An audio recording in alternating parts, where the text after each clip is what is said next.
Bueno, hola nuevamente, ¿cómo están? Continuando con las clases de física, vamos a hablar hoy del movimiento rectilíneo uniformemente variado.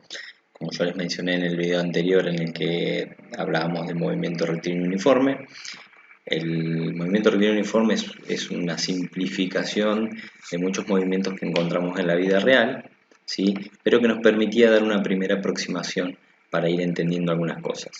En este video vamos a hablar de el movimiento rectilíneo uniformemente variado o movimiento rectilíneo uniformemente acelerado, ¿sí? Lo van a encontrar como MRU-B corta o MRU-A, ¿sí? Es lo mismo, ¿sí?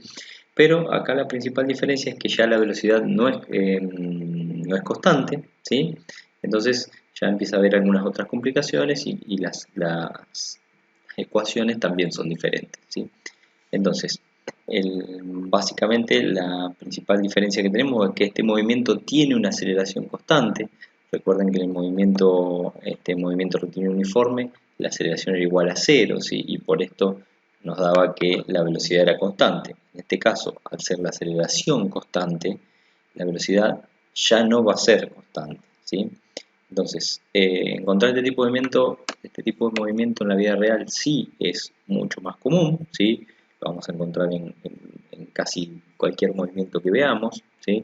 Por ejemplo, un objeto que dejamos caer hacia el suelo, como dice también en el apunte, un esquiador que baja una montaña esquiando, un auto que comienza a acelerar en una ruta, ¿sí? Que va cambiando su velocidad, lo mismo cuando frena, es decir, viene a una cierta velocidad y comienza a frenar, ¿sí? Nosotros eso lo conocemos como una desaceleración, ¿sí? El vehículo está desacelerando, decimos, pero bueno, en realidad lo que está haciendo es una aceleración con un signo negativo. Eh, pero bueno, a lo que voy es que el movimiento rectilíneo uniformemente acelerado sí es un movimiento que vamos a encontrar en la vida real y es un movimiento, digamos, las ecuaciones que nosotros podamos deducir de acá van a explicar y se usan mucho, por ejemplo, en accidentología, ¿sí? Para determinar distancias de frenado, para determinar velocidades, bueno, para explicar muchísimos movimientos que ocurren a diario, ¿sí? Eh, el movimiento rectilíneo uniformemente variado tiene algunas propiedades, ¿sí? ¿Y cuáles son? La primera es que la trayectoria es una línea recta y por lo tanto la aceleración normal es cero. ¿Qué quiere decir la aceleración normal? Es decir, la aceleración en el plano perpendicular, ¿sí? Al movimiento. La velocidad instantánea cambia su módulo de manera uniforme, es decir, aumenta o disminuye en la misma cantidad por cada unidad de tiempo, ¿sí? Y esto nos da también que la aceleración tangencial es constante, ¿sí? Ahora lo vamos a ver un poquito más en detalle. Como definición, podemos decir que un cuerpo realiza un movimiento rectilíneo uniformemente acelerado, ¿sí? O rectilíneo uniformemente variado, cuando su trayectoria es una línea recta, ¿sí?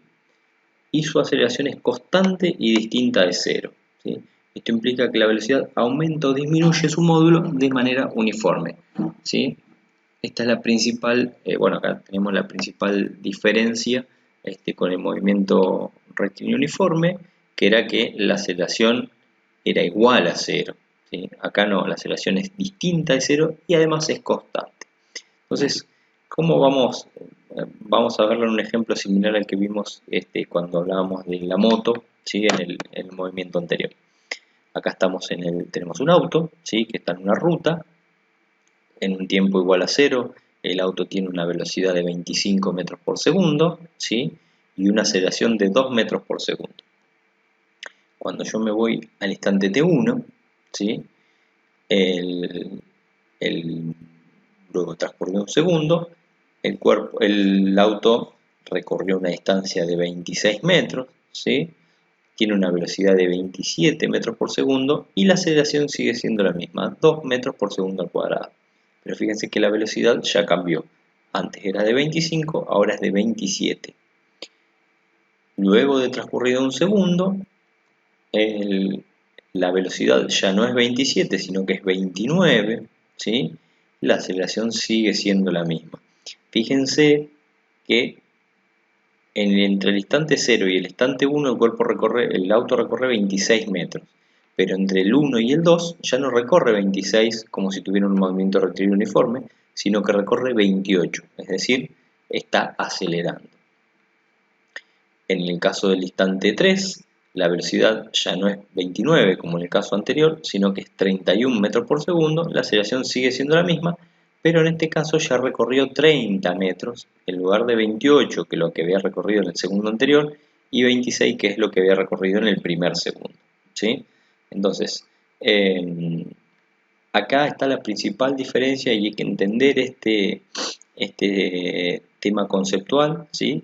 Para marcar la diferencia con el movimiento anterior, ¿sí? Acá tenemos un vehículo, en este caso, que está acelerando con una aceleración constante, ¿sí?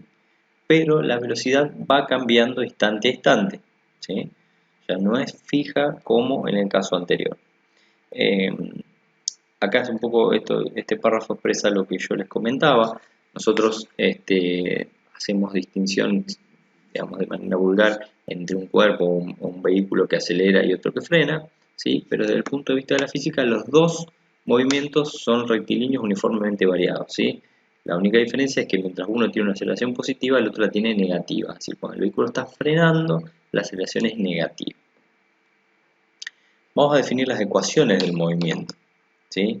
Las ecuaciones de un movimiento rectilíneo uniformemente acelerado van a ser tres, ¿sí? Va a ser la aceleración constante, ¿sí? Y va a tener un valor fijo, ¿sí? Va a ser constante.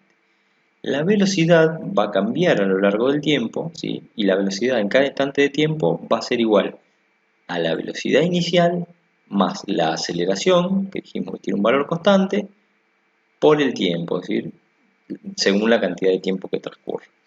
Y la posición en cada instante de tiempo va a estar determinada por la posición inicial más la velocidad inicial por el tiempo más un medio de la aceleración por el tiempo al cuadrado, ¿sí? Acá están las referencias, la posición se mide en metros, de la misma forma que el movimiento anterior, la velocidad en metros por segundos, la aceleración en metros por segundo al cuadrado y el tiempo en segundos, ¿sí? Estas tres que vemos acá, ¿sí? Por favor grábenselas a fuego. Estas tres son las ecuaciones que vamos a utilizar para resolver todos los ejercicios. Sin embargo, hay algunas simplificaciones de estas ecuaciones que por ahí es interesante tenerlas presentes. Que, bueno, por ejemplo, una que es interesante recordar es que la velocidad al cuadrado es igual a la velocidad inicial al cuadrado más 2 por a por delta x, es decir, por el espacio recorrido. Acá en el transcurso del apunte van a encontrar la deducción de todas estas ecuaciones, que por una cuestión de tiempo no las vamos a repasar, pero yo los invito a que las miren, ¿sí? Lo mismo que la relación que hay entre la variación de la posición y la velocidad media, les invito a que lo miren, que es el teorema de la velocidad media o teorema de Merton, y me quiero enfocar en la resolución de un ejercicio, ¿sí? Para que les quede como antecedente. Supongamos que tenemos un ciclista, ¿sí? Que comienza su paseo matutino en su bicicleta, se sube a la bicicleta y al cabo de 10 segundos su velocidad es de 7,2 km por hora. En ese instante ve aproximarse un perro y comienza a frenar, es decir, aprieta el freno de la bicicleta durante 6 segundos hasta que la bicicleta se detiene.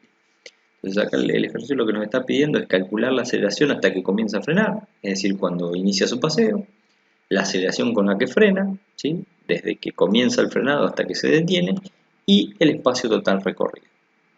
Entonces, el movimiento lo vamos a describir en dos fases, ¿sí? Una de aceleración, donde el ciclista comienza el movimiento, y otra desde que comienza a frenar hasta que se detiene, ¿sí? Que es cuando tengo una aceleración negativa. Entonces, vamos a ir por la parte A, hasta que comienza a frenar.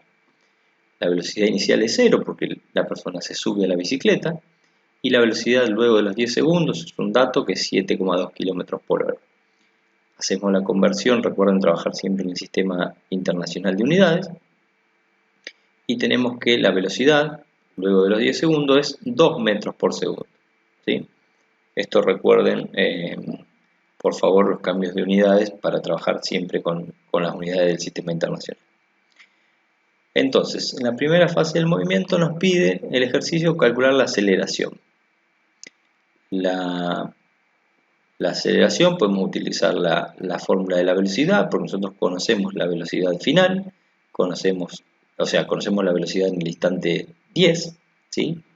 Conocemos la velocidad inicial, conocemos los 10 segundos, podemos despejar la aceleración. Entonces la aceleración va a ser igual a v menos v0 sobre t, que es igual a 2 metros por segundo, que es la velocidad, menos la velocidad inicial, que era 0, dividido los 10 segundos, y esto nos da 0,2 metros por segundo cuadrado de aceleración, ¿sí?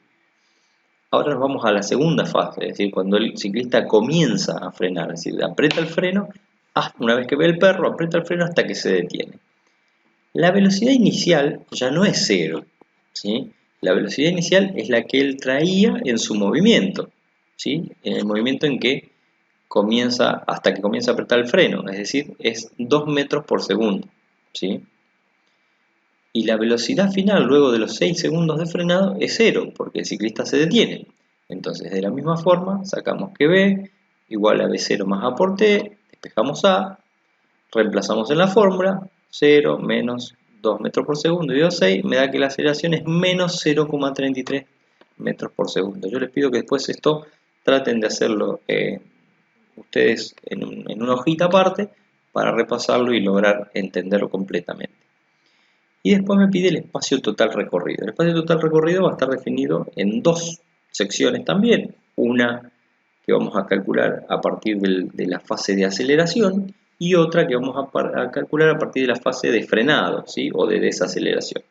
Entonces en la primera fase la ecuación de la posición va a estar dada por x0 más v0 por t más un medio de a por t cuadrado. La posición inicial era 0, la velocidad inicial era 0.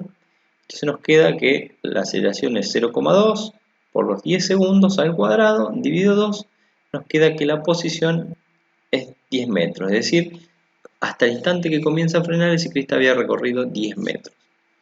En el caso de la segunda fase, de la misma forma, cambiamos la aceleración, la velocidad inicial ya no es 0, es 2, ¿sí?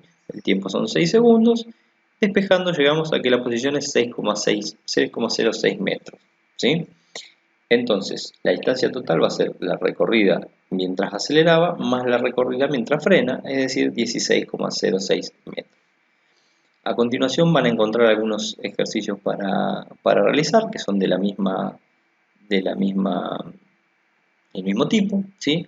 Así que yo les pido, por favor, repasen esto, estudienlo, vean el video varias veces, analícenlo y vamos a seguir después con otros temas.